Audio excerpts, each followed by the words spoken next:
啊，刚出炉，太热了。就这个，外边买一个10块钱，在家自己做，特别简单，跟烙馅饼一样。视频从和面、和馅、烤、烙，我都说的特别详细。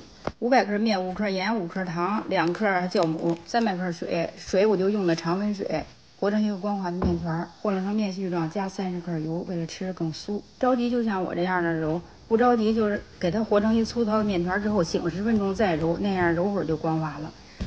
面团揉光滑之后，口袋里喷点油，然后放冰箱冷藏松弛半个小时。40克面，50克油，调一个油酥。这个油嘛，我觉得生的熟的都可以。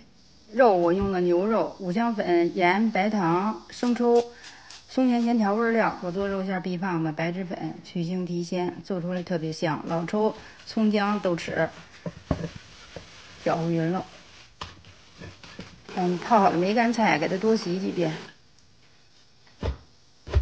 再给它切解，有点整。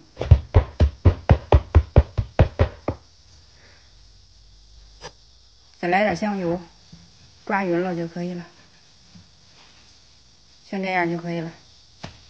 面已经松弛好了，就不要再揉了啊！千万不要再揉了，一揉它起筋上劲儿，一擀它就回缩。把它擀成一个长方形的面片儿。这一步往后就跟像做烧饼一样，把这个油酥抹上，抹匀了。再撒点干面，免得这油酥往外滋。从一头开始卷，这个擀成一个长方形面片也行，像做烧饼那样擀成一个倒三角，从小头卷也可以，边抻边卷。这个面别等它发了啊，松弛30分钟，拿出来就做。酵母是为了让它口感好，吃着不硬。卷好之后下剂子，拿起一剂子摁扁着点儿，然后两头对折。右手大拇指摁中间，就这样就可以了。然后开始擀成一个周边薄、中间厚的面片，像包包子一样包上这个肉馅儿。这一步跟做肉烧饼一样。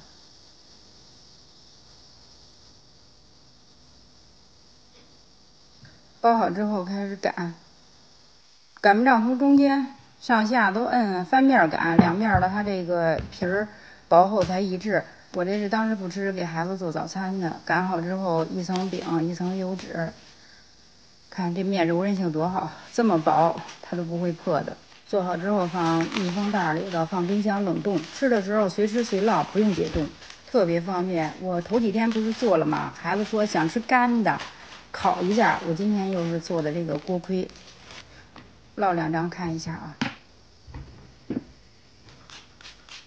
两面喷点油，翻面，看，一点都不破皮，还都鼓起来了。像这样就熟了。家里边有老人小孩的，不愿意吃干的，这样就可以吃了，特别软和。想吃酥脆的，放烤箱里再烤一下，上下火220度先烤10分钟，然后转180度再烤10分钟，特别酥脆，越嚼越香。如果喜欢吃猪肉的，最好用猪肉做，应该是最香的。1斤面我做了17张，多简单呀！别去买了，赶快自己做吧。